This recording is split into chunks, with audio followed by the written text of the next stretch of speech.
My name is Florijn de Graaf. I'm a renewable energy engineer by background, and 10 years ago I've helped to build the first neighborhood of earthships in the Netherlands, and that neighborhood is what has inspired me to start a company which is called Smart Hoods, and today I will be explaining some about what I do with Smart Hoods, what we are working on, and as well as giving some information on how to create highly regenerative integrated food, water, energy systems for self-sufficient eco-villages. And like I said, 10 years ago is where the story started a bit for me. This neighborhood that I was working on, it was my father's neighborhood, so he was going to live there. It was a community project built by the people that wanted to live in there themselves, and this was possible because they just passed a law in the Netherlands that allows for a group of people to become the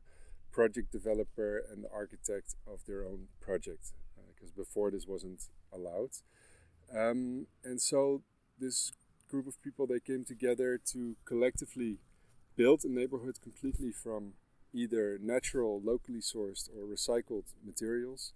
And they thought at the time that it was a very good idea to do it this way, because not only would they live more in harmony with nature and have a lower impact this way, they also thought it was going to be easy and cheap because they were using these kind of materials. Like local clay and straw bales and wood and that kind of stuff. But ultimately the process actually took 10 years from start to finish. So 7 years in the planning phase, 3 years in construction phase. And by the end of the project, everyone that I spoke to in the project, basically, they said like they never want to do it again. So, as much as they had like passion for the project and wanted to see it happen, so much it was also such a struggle to realize it and to develop a project like this. And for me, having seen this process, especially during the construction phase, in which I also helped to build for 6 months full time on site, I was basically like a apprentice of the carpenter. As an engineer, it also very much like triggered me and also inspired me to basically improve this process, because the way I see it, like it's such a good project to realize, and like when you walk around there, like it's really a testament to the vision and the hard work that all the people put in, and it's just a lovely neighborhood, and everyone is working in the gardens on a Saturday afternoon, and people know each other. That it's just very vibrant. It's very in tune with nature and in harmony with each other. And for me, it was obvious that the world needs more of this. But this barrier of the challenge of realizing such a project was very obvious, and so I thought like, okay, how can I help to basically bring this type of neighborhoods into the 21st century? And I say this in a loving way. But what I mean with it is that a lot of the processes and also even the systems that they put in, like composting toilets, are such that they don't really adhere to like a 21st century way of working, and therefore will not have mainstream adoption, in my point of view, until these issues get solved. So that's when it started for me. I had to think about like, how can I help create regenerative neighborhoods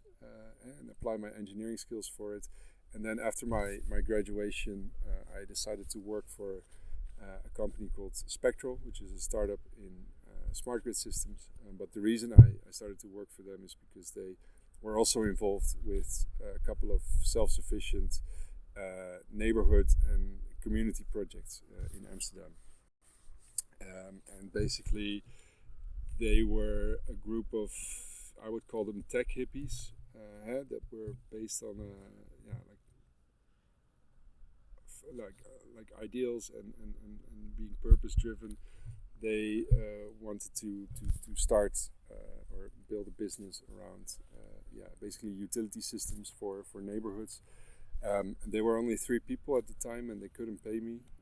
but they did have a place for me to sleep, so I accepted that. I worked for free for them for a couple of months, and then over the next 4 years, I learned from them how to,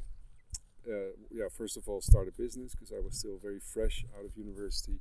and secondly, got my hands dirty working on several other neighborhood community projects, such as Schoonschip, the smartest floating neighborhoods in the north of Amsterdam, as well as several other smart grid projects or community projects. And after 4 years, I decided I'd learned enough, and I saw enough to start my own business called Smarthoods, which is a joining of smart and neighborhoods,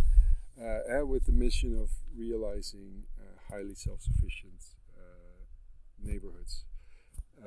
And that's been 3 years ago now, and in those 3 years it's been a very bumpy ride, and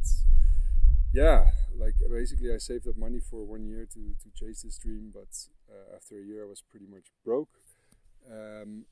then I found myself in Portugal and decided to do like a little tour of different eco-villages, and this was actually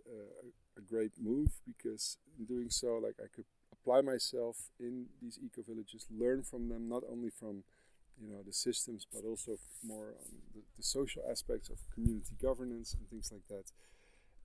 And I discovered the place where I'm talking from now, which is TDF, Traditional Dream Factory, which has been kind enough to house me in the last year, basically treating me as a sort of engineer in residence, allowing me to build my company Smarthoods, while also helping TDF build several systems on site. So it's also like a playground for me and now the team that I'm getting to prototype systems, to experiment, and create a living lab of, let's call it eco-village engineering solutions that's we can get experience with, I can use as a reference. And it's also just been a very interesting year, I would say, in which I've really discovered a lot, both on a personal level, on a people level, as well as on a project level, especially here in Portugal. Now discovering that there is a lot happening, and it feels like a giant rabbit hole that I've went down on, and now it's coming to a point where the value proposition of what we make with Smarthoods is becoming clear, the products and services we want to offer as well, and we're also discovering that there's many clients in Portugal that are interested in working together with us. And today I will be giving a short overview of what these systems are that we design with Smarthoods, how we design them, and what their benefits are, and how they can help make the world a little bit more resilient and regenerative.